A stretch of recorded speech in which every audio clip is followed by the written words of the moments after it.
ಜೈ ಶ್ರೀರಾಮ್. ರಾಮ ಮಂದಿರ ಇಂದಿನ ನಮ್ಮ ಪ್ರಯಾಣ ರಾಮ ಮಂದಿರಕ್ಕೆ ಆಗಮಿಸಿದ್ದೆವು.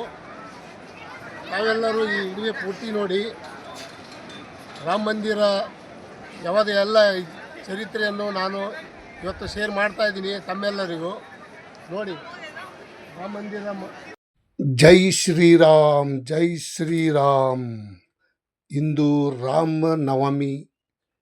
ಇಂದು ರಾಮನವಮಿ. ಇವತ್ತು ನಾವು ರಾಮನವಮಿ ಶ್ರೀರಾಮನ ಮಂದಿರಕ್ಕೆ ಆಗಮಿಸಿದ್ದೆವು. ನೋಡಿ, ಒಳಗಡೆ ಮೊಬೈಲ್ ಬಿಡುವುದಿಲ್ಲ, ಆದಷ್ಟು ಮಟ್ಟಿಗೆ ಗೇಟಿಗೆ ತೆಗಿಬೋದು. ಇವತ್ತು ಶ್ರೀರಾಮನ ಒಂದು ಆಶೀರ್ವಾದ ನಮ್ಮ ಭಾರತಕ್ಕೆ ಒಳ್ಳೆಯ ವೈಭವ ತಂದಂಥ ಮೋದಿಜಿಯವರು ಬಹಳ ಒಳ್ಳೆಯ ಒಂದು ದೊಡ್ಡ ಸಾಧನೆ ಆಗಿದೆ. ಇದು ಸಾಧನೆ ಮಾಡಿದ್ದರು, ಮಾಡಿಬಿಟ್ರು. ಹೆಂಗಂದರೆ ಇದು ಯಾರಿಗೆ ಕೈಗೆ ಆಗಲಾರ್ದಂಥ ಸಾಧನೆ ಮಾಡಿದ್ದಾರೆ. ರಾಮನ ಒಂದು ಚರಿತ್ರೆ ನೋಡೋದಾದರೆ, ಹಿಂದಿನ ಕಾಲದಲ್ಲಿ ರಾಮನ ಮಂದಿರ ಇದ್ದರೂ ಸಹಿತ ಯಾರಿಗೂ ಸಾಧ್ಯ ಆಗಲಿಲ್ಲ. ಈ ಮಂದಿರವನ್ನು ನಿರ್ಮಾಣ ಮಾಡಲಿಕ್ಕೆ ಅಷ್ಟೊಂದು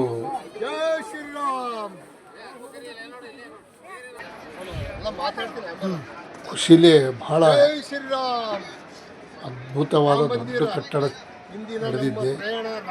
ಮತ್ತು ತಾವು ಯಾರ್ಯಾರು ನನ್ನ ಚಾನಲ್ಗೆ ಹೊಸಬರಿದ್ದೀರಿ ಸಬ್ಸ್ಕ್ರೈಬರ್ ಆಗಿ ಈ ವಿಡಿಯೋ ಪೂರ್ತಿ ನೋಡಿ. ಇಂದಿನ ವಿಶೇಷತೆ ಶ್ರೀರಾಮ ನವಮಿ. ರಾಮನ ಚರಿತ್ರೆ ಅಂದರೆ ನಮ್ಮೆಲ್ಲರಿಗೂ ತಿಳಿದ ಹಾಗೆ ಒಳ್ಳೆಯ ಚರಿತ್ರೆ ಇದೆ.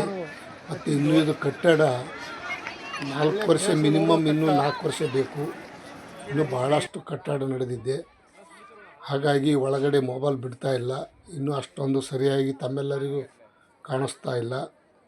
ಮಂದಿರಷ್ಟೇ ನಿರ್ಮಾಣ ಮಾಡಿ ಜಗತ್ತಿಗೆ ಒಂದು ರಾಮನ ಆಶೀರ್ವಾದ ಸಿಗಲಿ ಅಂತ ಮಾಡಿಬಿಟ್ಟಾರ. ಇನ್ನು ಕಟ್ಟಡ ಭಾಳಷ್ಟು ವರ್ಷ ಬೇಕು. ಇಂಥ ಒಂದು ರಾಮನ ಚರಿತ್ರೆ ನೋಡೋದಾದರೆ ಇಲ್ಲಿ ಯಾವಾಗಲೂ ಸದಾ ರಾಮ ಇದ್ದಾನ ಅಂತ ತಿಳಿಬೋದು.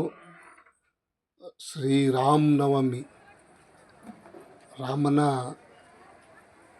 ಚರಿತ್ರೆ ಹೇಳಾರಷ್ಟು ಐತಿ. ನಾನು ಸಿಂಪಲಾಗಿ ಒಂದು ವಿಡಿಯೋ ತಮ್ಮೆಲ್ಲರಿಗೂ ಶೇರ್ ಮಾಡಿದ್ದೀನಿ.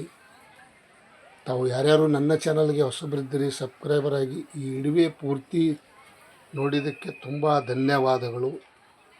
ಶ್ರೀರಾಮನವಮಿ. ಶ್ರೀರಾಮ್ ನಮಸ್ತೆ.